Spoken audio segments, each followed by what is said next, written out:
Hi friends, ಎಲ್ರಿಗೂ ನಮಸ್ತೆ. Lata Janardhan kitchen ಬ್ಲಾಗ್ಗೆ ಸ್ವಾಗತ ನಿಮಗೆ. ನಾನಿವತ್ತು ಡಾಬಾ ಸ್ಟೈಲಲ್ಲಿ ಎಗ್ ಮಸಾಲ ಗ್ರೇವಿನ ಮಾಡ್ತಾ ಇದ್ದೀನಿ. ಈ ಎಗ್ ಮಸಾಲ ಗ್ರೇವಿ ಮಾಡೋದು ಹೇಗೆ ಅಂತ ನೋಡೋಣ ಇವತ್ತಿನ ರೆಸಿಪಿಲಿ ಫ್ರೆಂಡ್ಸ್. ಇದಕ್ಕೆ ಏನೇನು ಇಂಗ್ರೀಡಿಯೆಂಟ್ಸ್ ಬೇಕು ಮತ್ತು ಯಾವ ರೀತಿ ಮಾಡಬೇಕು ಅನ್ನೋದನ್ನು ಇವತ್ತು ವ್ಲಾಗಲ್ಲಿ ತಿಳಿಸ್ಕೊಡ್ತಾ ಇದ್ದೀನಿ. ನೋಡ್ತಾ ಇದ್ದೀರಲ್ಲ ಎಷ್ಟು ಚೆನ್ನಾಗಿ ಬಂದಿದೆ. ಚಪಾತಿಗೆ, ರೋಟಿಗೆ, ರೈಸ್ಗೆ ಎಲ್ಲ ತುಂಬ ಒಳ್ಳೆ ಕಾಂಬಿನೇಷನ್ ಇದು. ತುಂಬ ಚೆನ್ನಾಗಿರುತ್ತೆ, ಟೇಸ್ಟಿಯಾಗಿರುತ್ತೆ. ಡಾಬಾಗಳಲ್ಲಿ ಕೂಡ ಇದೇ ರೀತಿ ಗ್ರೇವಿ ಮಾಡೋದು, ಎಗ್ ಗ್ರೇವಿ ಮಾಡೋದು ಸೇಮ್ ಇದೇ ರೀತಿ ಮಾಡ್ತಾರೆ. ನೀವು ಕೂಡ ಮನೇಲೊಮ್ಮೆ ಟ್ರೈ ಮಾಡಿ ಟೇಸ್ಟ್ ನೋಡಿ, ಆಮೇಲೆ ಹೇಗಿರುತ್ತೆ ಅಂತ ನನಗೆ ಕಮೆಂಟ್ ಸೆಕ್ಷನಲ್ಲಿ ತಿಳಿಸಿ. ಬನ್ನಿ ಇವಾಗ ಈ ಎಗ್ ಗ್ರೇವಿ ಮಾಡೋದು, ಮಸಾಲ ಗ್ರೇವಿ ಮಾಡೋದು ಹೇಗೆ ಅಂತ ನೋಡೋಣ. ನಾನಿಲ್ಲಿ ಸ್ವಲ್ಪ ಕೊತ್ತಂಬರಿ ಸೊಪ್ಪು ತೊಗೊಂಡಿದ್ದೀನಿ, 2 ಟೊಮೊಟೊ ಮತ್ತು 2ರಿಂದ 3 ಈರುಳ್ಳಿ, ಶುಂಠಿ, ಬೆಳ್ಳುಳ್ಳಿ ಮತ್ತು ಗೋಡಂಬಿ ತೊಗೊಂಡಿದ್ದೀನಿ. ಮಸಾಲೆ ಗ್ರೇವಿ ಮಾಡೋದಕ್ಕೆ ಇದು. ಮತ್ತು ಇಲ್ಲಿ ನಾನು ಮೊಟ್ಟೆನ ಬೇಯಿಸ್ಕೊಂಡು ಸಿಪ್ಪೆ ಸುಲಿದ್ಬಿಟ್ಟು ತೊಗೊಂಡಿದ್ದೀನಿ, ಒಂದು 5 ಮೊಟ್ಟೆನ. ತುಂಬ ಟೇಸ್ಟಿಯಾಗಿರುತ್ತೆ ಫ್ರೆಂಡ್ಸ್. ನಾನಂತೂ ಚಪಾತಿಗೆ ಎಲ್ಲ ಮಾಡ್ತಾನೆ ಇರ್ತೀನಿ, ರೊಟ್ಟಿಗೆ ಚಪಾತಿಗೆಲ್ಲ. ಫೋರ್ಕಲ್ಲಿ ಇದನ್ನು ಸ್ವಲ್ಪ ಸುಮ್ಮನೆ ಪ್ರೆಸ್ ಮಾಡಿ, ಯಾಕಂದರೆ ಉಪ್ಪು ಖಾರ ಸ್ವಲ್ಪ ಹಿಡಿಬೇಕಲ್ವ, ಹಾಗಾಗಿ ಇದನ್ನು ಫೋರ್ಕಲ್ಲಿ ನಾನು ಕೂಡ ಪ್ರೆಸ್ ಮಾಡಿದ್ದೀನಿ. ಪ್ರೆಸ್ ಮಾಡಿ ಅಷ್ಟೇ ಮೊಟ್ಟೆಗೆ. ಈಗ ನಾನು ಪ್ಯಾನ್ ಇಟ್ಟಿದ್ದೀನಿ, ಗ್ಯಾಸ್ ಆನ್ ಮಾಡಿ. ಕುಕ್ಕಿಂಗ್ ಆಯಿಲನ್ನು ಹಾಕ್ತಾಯಿದ್ದೀನಿ, ಒಂದು 2ರಿಂದ 3 ಸ್ಪೂನಷ್ಟು. ಬಟರ್ ಅಥವಾ ತುಪ್ಪ ಇದ್ದರೆ ಹಾಕೋಬೋದು, ತುಂಬ ಟೇಸ್ಟಿಯಾಗಿರುತ್ತೆ. ಇಲ್ಲ ಅಂದರೆ ನಾವು ಕುಕ್ಕಿಂಗ್ ಆಯಿಲನ್ನು ಯೂಸ್ ಮಾಡ್ಕೋಬೋದು. ನಾನಿಲ್ಲಿ 2ರಿಂದ 3 ಸ್ಪೂನಷ್ಟು ಕುಕ್ಕಿಂಗ್ ಆಯಿಲನ್ನು ಹಾಕಿದ್ದೀನಿ. ಈಗ ನಾನು ಬೇಯಿಸಿರೋ ಮೊಟ್ಟೆನ ಫ್ರೈ ಮಾಡ್ಕೊತಾ ಇದ್ದೀನಿ. ಮೊದಲಿಗೆ ನಾವು ಈ ರೀತಿ ಫ್ರೈ ಮಾಡೋದ್ರಿಂದ ಗ್ರೇವಿ ಒಳಗಡೆ ಮೊಟ್ಟೆ ತಿನ್ನೋದಕ್ಕೆ ತುಂಬಾ ಟೇಸ್ಟಿಯಾಗಿರುತ್ತೆ. ಚಿಲ್ಲಿ ಪೌಡರ್ ಆ್ಯಡ್ ಮಾಡ್ತಾಯಿದ್ದೀನಿ, 1 ಸ್ಪೂನಷ್ಟು.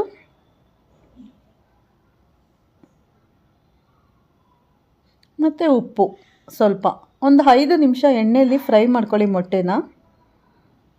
ಸ್ವಲ್ಪ ಕಲರ್ ಚೇಂಜ್ ಆಗೋವರೆಗೂ ಫ್ರೈ ಮಾಡಿ.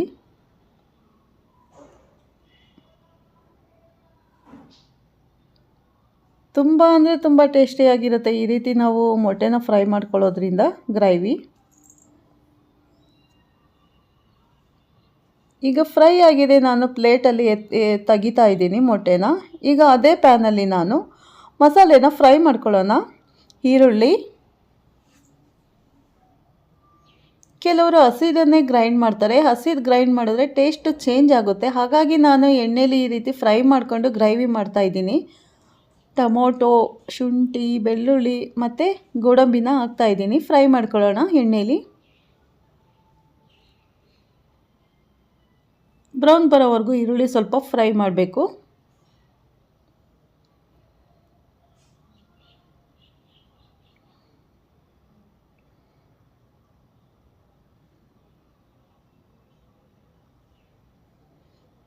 ಡಾಬಾಗಳಲ್ಲಿ ಸೇಮ್ ಮಾಡ್ತಾರೆ, ಇದೇ ರೀತಿ ಮಾಡೋದು ಡಾಬಾಗಳಲ್ಲಿ.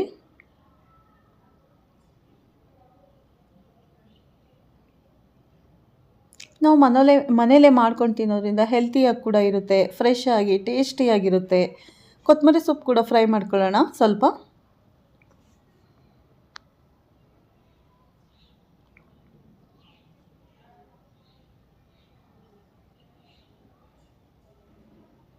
ಇದು ಫ್ರೈ ಮಾಡಿಕೊಂಡು ಒಂದು 5 ನಿಮಿಷ ತಣ್ಣಗಾದ್ಮೇಲೆ ನಾವು ಗ್ರೈಂಡ್ ಮಾಡ್ಕೊಳ್ಳೋಣ.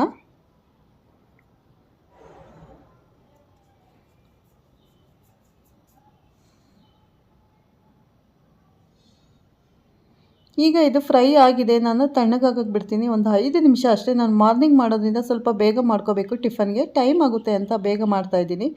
ನಾನಿಲ್ಲಿ chilli powder, garam masala powder, ಧನಿಯಾ ಪೌಡರ್ ಮತ್ತು ಸ್ವಲ್ಪ ಕಸ್ತೂರಿ ಮೇಥಿ, ರುಚಿಗೆ ಉಪ್ಪನ್ನು ತಗೊಂಡಿದ್ದೀನಿ. ಚಿಲ್ಲಿ ಪೌಡರ್ ಇದು ಹೇಳಿದ್ನಲ್ಲ, ಧನಿಯಾ ಪೌಡರ್, ಗರಂ ಮಸಾಲ, ಅರಿಶಿಣ ಮತ್ತು ಉಪ್ಪು ರುಚಿಗೆ.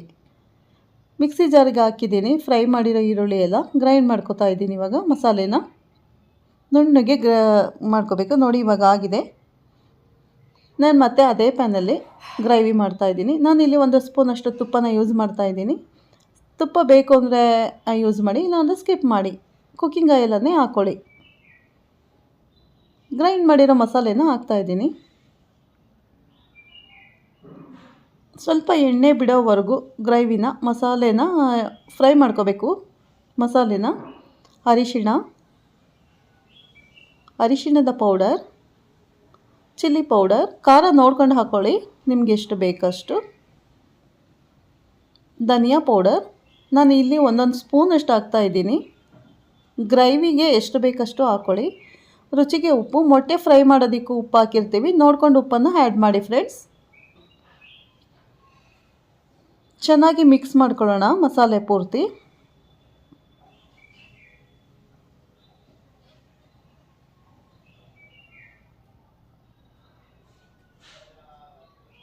ನಾನೀಗ ಮಿಕ್ಸ್ ಮಾಡಿ ಪ್ಲೇಟನ್ನು ಮುಚ್ಚಿ ಒಂದು ಸ್ವಲ್ಪ 5 ನಿಮಿಷ ಎಣ್ಣೆ ಬಿಡೋವರೆಗೂ ಕುದಿಸ್ಕೊಳ್ಳೋಣ ಮಸಾಲೆನ. ಮೊದಲಿಗೆ ನಾವು ನೋಡಿ ಸೈಡೆಲ್ಲ ಎಣ್ಣೆ ಬಿಟ್ಟಿದೆ, ಇಷ್ಟು ಕುದಿ ಬರಬೇಕು ಚೆನ್ನಾಗಿ. ಆಮೇಲೆ ನಾನು ಕಸ್ತೂರಿ ಮೇಥಿನ ಸೇರಿಸ್ತಾ ಇದ್ದೀನಿ,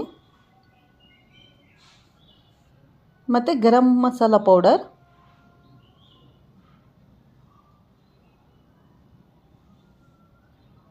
ಇವಾಗ ನಾವು ಥಿಕ್ನೆಸ್ ನೋಡಿಕೊಂಡು ನೀರನ್ನು ಆ್ಯಡ್ ಮಾಡ್ಕೋಬೋದು. ನಿಮಗೆ ಗ್ರೇವಿ ಎಷ್ಟು ಬೇಕೋ ಅಷ್ಟು ನೀರನ್ನು ಆ್ಯಡ್ ಮಾಡಿ. ನಾನು ಸ್ವಲ್ಪ ನೀರನ್ನು ಹಾಕ್ತಾಯಿದ್ದೀನಿ. ಮತ್ತು ಇದನ್ನು ನಾವು ಕುದಿಸ್ಕೋಬೇಕು.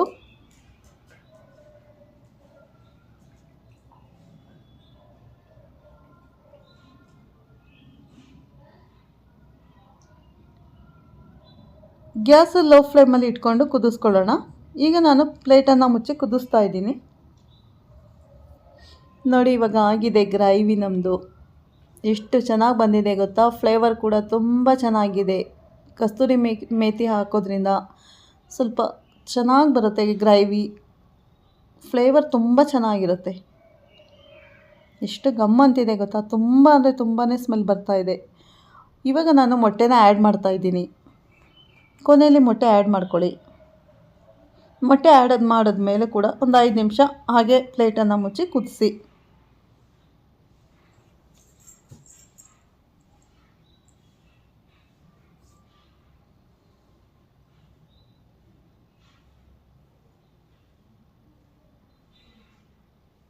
ರೈಸ್ ಕೂಡ ತಿನ್ಬೋದು ಇದರಲ್ಲಿ, ತುಂಬ ಚೆನ್ನಾಗಿರುತ್ತೆ.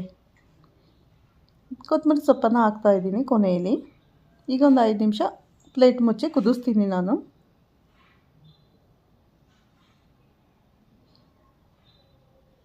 ನೋಡಿ ರೆಡಿಯಾಗಿದೆ ನಮ್ಮ dhaba style egg masala gravy ರೆಡಿಯಾಗಿದೆ.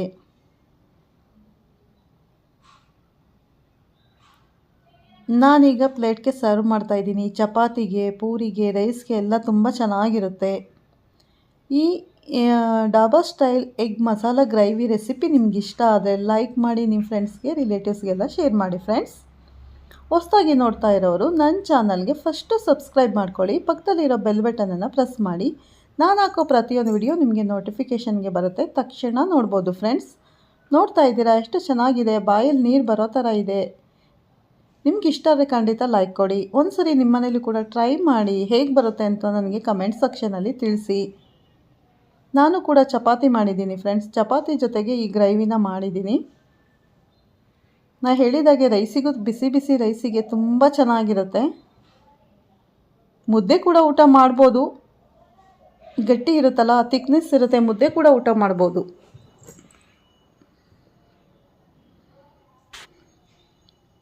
Thank you so much for watching friends. ಇದೇ ರೀತಿ ನನ್ನ ವಿಡಿಯೋಗೆ ನಿಮ್ಮ ಸಪೋರ್ಟ್ ಇರಲಿ ಅಂತ ಕೇಳ್ಕೊತೀನಿ.